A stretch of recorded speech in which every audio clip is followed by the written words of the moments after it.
আগে কৃষি বলতে ছিল ধান চাষ, পরে তিনি যোগ করলেন ধানের সঙ্গে সবজি চাষ, পরে যোগ করলেন চাষ, ছাগল চাষ, গাই পালন, হাঁস মুরগি পালন, সমস্ত চাষকেই কৃষির মধ্যে যুক্ত করে দিয়ে ভিডিও ব্যাপক সংখ্যায় কৃষকদের মান উন্নয়নের জন্য তাদের হাতে ইনকাম যাতে বাড়ে তার ব্যবস্থাপনা করার জন্য বিভিন্ন পরিকল্পনা গ্রহণ করে। যেমন সমাজের প্রতিটি স্তরের উন্নয়নের জন্য বিভিন্ন পরিকল্পনা আমাদের মহামাটি মানুষের সরকারের মাধ্যমে ত্রিস্তর গ্রাম পঞ্চায়েতের মাধ্যমে পাচ্ছেন, তেমনি কৃষিক্ষেত্রে যুক্ত সর্বস্তরের কৃষকদের জন্য তার পরিকল্পনা। এবং তার মধ্যে মাছ চাষ একটি বড় লাভজনক চাষ। লাভজনক এই কারণে যে বর্তমানে আমাদের এনআরজিএস বন্ধ।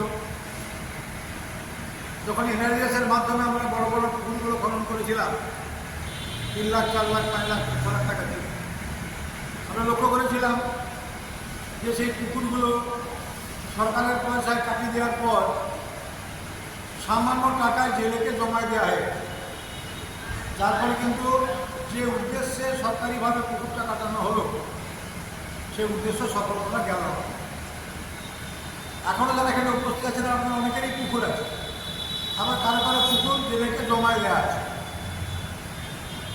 জেলেকে জমা দিলে কী হবে, আমরা যে উদ্দেশ্যে পুকুর চাষটা করার জন্য আজকে ট্রেনিং দিচ্ছি বা আমরা ট্রেনিংয়ের কথা বলবো, তার বেশিরভাগ অংশটা যাদের আমাদের পুকুর আছে, আমরা সেই পুকুরে সরকারি পদ্ধতি মেনে এবং সরকারি নিয়ম নীতি মেনে মাছ ছেড়ে মাছ চাষ করে যেমন আমার পরিবারের মাছের চাহিদা মেটাবো, যেমন সেই বিলাসপুরের উপর এখন নির্ভরশীলতা নেই, এখন ময়নার মাছ, আবার বর্তমানে ময়নার মাছও আমাদের প্রয়োজন নেই। আমাদের দাসপুর 2 নম্বর ব্লকের 4টা মাছের বড় বড় বেড়ি হয়ে গেছে। তাহলে উদ্দেশ্য কি, বাইরে থেকে মাছ সাপ্লাই না নিয়ে বরফের মাছ না খেয়ে টাটকা মাছ আমরা খাবো। আর 2, আমাদের যাদের পুকুর আছে সেই পুকুরে আমাদের প্রয়োজন অতিরিক্ত মাছ আমরা ব্যবসায়িক ভিত্তিক চাষ করি, তা আমরা বিক্রি করে লাভবান হবো, আমাদের ইনকাম বাড়বে। আমি মাছ চাষি মৎস্যজীবী হিসাবে যেটা মুখ্যমন্ত্রী চেয়েছেন অন্য ইনকামের সঙ্গে যুক্ত হয়ে সেই ইনকামটা সংসারের উন্নয়নের কাজে লাগবে, সেই লক্ষ্য নিয়ে আমরা প্রতি বছরই আমরা যেমন আত্মা ডিপার্টমেন্টের পক্ষ থেকে আমরা কৃষি দিয়ে মাছ চাষের ব্যবস্থা করি, ছাত্রছাত্রী দিয়ে, উপরন্ত আমাদের ডিপার্টমেন্ট থেকেও বিভিন্ন পর্যায়ের মাছ চাষের ব্যবস্থা আছে। যেটা বলতে বলতে আমি চলে গেলাম, জেলেদেরকে বন্ধ করে কী হবে, যে জেলেরা এখানে খানাদের অনেকেই আছে, এরা অনেক মাছ চাষ করে। ওরা কী করে, প্রথমে ডিম ছেড়ে দেবে পুকুরে, ডিমের একটু বাচ্চা হওয়ার সঙ্গে সঙ্গে পুকুর থেকে তুলে সাপ্লাই হয়ে গেল ব্যবসায়িক ভিত্তিতে, আপনি আপনার জমার টাকা পেয়ে গেলেন। আমরা চাইব নিশ্চয়ই কোনো কোনো পুকুরে এ ধরনের আমাদের মাছ চাষের প্রকল্পও আছে, বিভিন্ন ভ্যারাইটির মাছ চাষের প্রকল্প আছে।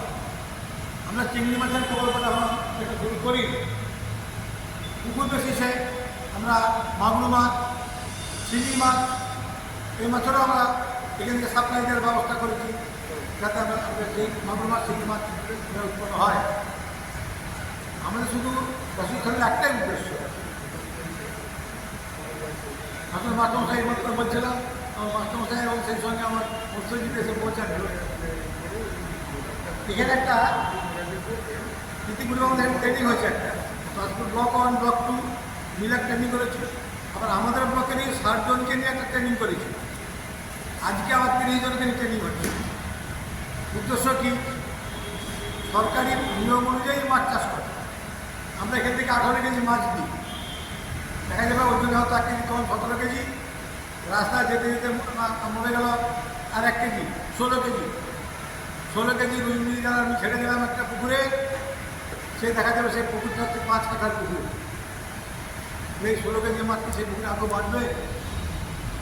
ওইখানে একটা আমি স্লোগান লক্ষ্য করলাম, 1 কাতলা রূপালি 2, ঘেঁষো 1, তারপরটা কি 3